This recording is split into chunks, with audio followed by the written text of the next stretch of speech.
में भारत मंडपम में प्रवेश करते हुए एशियन डेवलपमेंट बैंक के अध्यक्ष एशियन डेवलपमेंट बैंक जो एशिया और प्रशांत क्षेत्र में समावेशी विकास की सोच को आगे बढ़ाता है, बहुत ही आवश्यक इसी सोच के तहत ये बैंक विभिन्न देशों को वित्त भी उपलब्ध कराता है और ये विकास को भी गति देता है।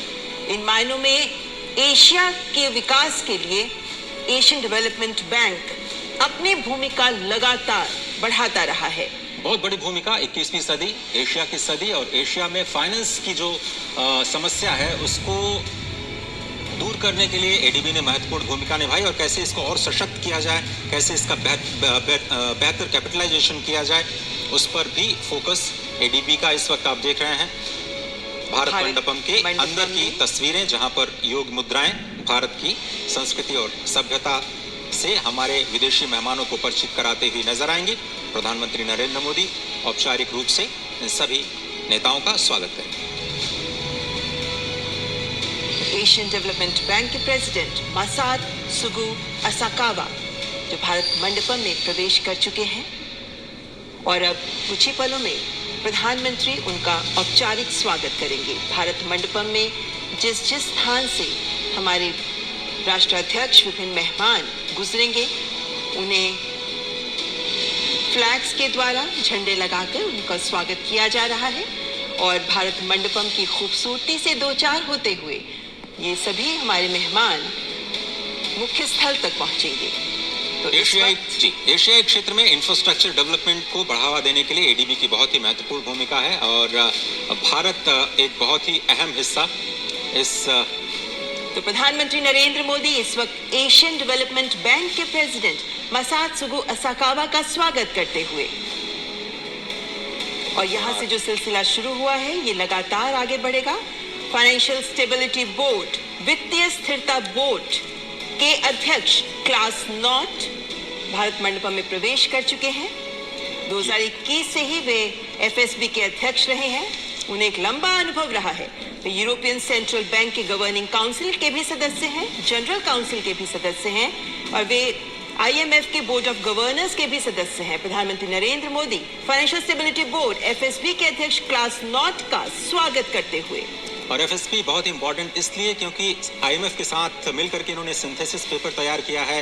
भारत ने जो अपनी प्रेसिडेंसी में क्रिप्टो को रेगुलेशन को लेकर के प्राथमिकता दिखाई, उस पर काफी इंपॉर्टेंट। और इस वक्त अंतर्राष्ट्रीय श्रम संगठन आईएलओ के डायरेक्टर जनरल गिलबर्ट एफ हाउंगबो जिनका प्रवेश हो चुका है, वे आईएलओ के 11वें डायरेक्टर जनरल हैं और वे पहले अफ्रीका महाद्वीप के नागरिक हैं जिन्हें ये पद मिला है।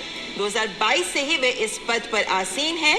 अंतर्राष्ट्रीय श्रम संगठन के डायरेक्टर जनरल गिलबर्ट एफ हाउंगबो का स्वागत करते हुए प्रधानमंत्री नरेंद्र मोदी और ये हैंडशेक बहुत कुछ बयां करता है। और G20 की अध्यक्षता में मिनिस्ट्रियल कम्युनिके और आउटकम डॉक्यूमेंट जो कि लेबर पर है उसको भी स्वीकार किया गया है। अंतर्राष्ट्रीय मुद्रा कोष आईएमएफ की मैनेजिंग डायरेक्टर क्रिस्टलिना जॉर्जिवा जो वर्ल्ड बैंक की सीईओ भी रह चुकी हैं और 3 महीने के लिए इंटरिम प्रेसिडेंट भी वर्ल्ड बैंक ग्रुप की रह चुकी हैं और कल हमने देखा कि जब इनका आगमन हुआ था हवाई अड्डे पर तो भारत की संस्कृति को देख वे बेहद आनंदित हो रही थी, स्वयं भी नृत्य में जुड़ रही थी और इसी जोश और उत्साह के साथ अंतर्राष्ट्रीय मुद्रा कोष की मैनेजिंग डायरेक्टर क्रिस्टलिना जॉर्जिवा का प्रवेश भारत मंडपम में। अरे बड़ा ही इंपॉर्टेंट स्टेटमेंट इन्होंने दिया कल ही कि इंडिया जो है एक शाइनिंग एग्जांपल है in a world of facing many uncertainties and the robust economic growth is primarily rooted in the significant structural reforms that India have overtaken. प्रधानमंत्री नरेंद्र मोदी आईएमएफ के चीफ का स्वागत करते हुए और आईएमएफ की अध्यक्षता में बहुत सारे मुद्दों पर मंथन हुआ और भारत की प्रेसिडेंसी की जो प्राथमिकताएं हैं आईएमएफ ने खुल करके उनका स्वागत किया और प्रेसिडेंसी को पूरा समर्थन आईएमएफ ने जताया है। आईएमएफ के कई सारे सिंथेसिस पेपर भी G20 लीडर्स की समीक्षा के लिए पहुंच चुके हैं। तो विभिन्न राष्ट्राध्यक्षों का पहुंचना जारी। संयुक्त राष्ट्र के सेक्रेटरी जनरल एंटोनियो गुटेरेस जो इससे पहले United Nations high commissioner for refugees के कमिश्नर भी रह चुके हैं। 10 साल तक वे वंचित और संवेदनशील समूहों उनके मुश्किलों को बहुत करीब से महसूस करते रहे हैं। ये ज्ञात रहे कि जब वो कमिश्नर फॉर रिफ्यूजीज थे उस वक्त सीरिया, इराक, सूडान, यमन, इनके विस्थापितों का दर्द भी उन्होंने करीब से देखा है। वे पुर्तगाल के प्रधानमंत्री भी रह चुके हैं और सेक्रेटरी जनरल के तौर पर उन्होंने कई महत्वपूर्ण कार्य किए हैं, कई महत्वपूर्ण शुरुआत की है। और G20 की अध्यक्षता के लिहाज से ये समझना जरूरी है कि कल ही उन्होंने बड़ा बयान दिया कि यूनाइटेड नेशंस में भी रिफॉर्म के लिए वो तैयार हैं। यूनाइटेड नेशंस के चीफ के तौर पर ये बड़ा बयान, भारत की प्रेसिडेंसी में आना और भारत की प्रेसिडेंसी को समर्थन देना यूनाइटेड नेशंस की तरफ से एक बड़ा बयान। तो प्रधानमंत्री नरेंद्र मोदी इस वक्त सेक्रेटरी जनरल एंटोनियो गुतेरेस का स्वागत करते हुए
प्रेसिडेंट अजय बंगा, जिनका स्वागत किया प्रधानमंत्री नरेंद्र मोदी ने। वे पहले श्वेत व्यक्ति हैं जिन्हें IMF और वर्ल्ड बैंक दोनों की अध्यक्षता उन्होंने संभाली है। और महत्वपूर्ण बात कि उनका बिजनेस वर्ल्ड में भी काफी महत्वपूर्ण अनुभव रहा है, जिसके बाद वे फिलहाल वर्ल्ड बैंक के प्रेसिडेंट और इस वक्त विश्व स्वास्थ्य संगठन WHO के director general doctor Tedros Adhanom Ghebreyesus, पहले डायरेक्टर जनरल जो अफ्रीकन रीजन से WHO के डायरेक्टर जनरल बने। उन्हें मलेरिया पर अनुसंधानकर्ता के रूप में विश्व में पहचाना जाता है और डायरेक्टर जनरल बनने से पहले वे वैश्विक स्वास्थ्य से भी जुड़े रहे हैं। Global fund to fight AIDS, malaria, tuberculosis के भी वे अध्यक्ष रहे हैं। और जिस वक्त कोविड महामारी ने पूरे विश्व को जकड़ लिया था, उस वक्त उनकी अध्यक्षता में WHO ने महत्वपूर्ण कार्य किए और इस स्थिति में विश्व के समक्ष एक महत्वपूर्ण उदाहरण भी प्रस्तुत किया। विश्व स्वास्थ्य संगठन के director general doctor Tedros Adhanom Ghebreyesus. G20 की अध्यक्षता में वन हेल्थ अप्रोच पर एक बड़ा फोकस और WHO की इसमें बहुत ही महत्वपूर्ण भूमिका। वर्किंग ग्रुप की हम बात करें तो भारत की अध्यक्षता में global initiative on digital health, इसको अडॉप्ट किया गया है। वो लीडर्स के समिट के दौरान उसे रखा जाएगा और अगर उसको समर्थन मिलता है तो ये विश्व के स्वास्थ्य को और ज्यादा समावेशी बनाने के लिए, और ज्यादा एक्सेसिबल बनाने के लिए, और ज्यादा अफोर्डेबल बनाने के लिए बहुत बड़े मील का पत्थर साबित होगा। प्रधानमंत्री नरेंद्र मोदी WHO के director general doctor Tedros Adhanom Ghebreyesus का स्वागत करते हुए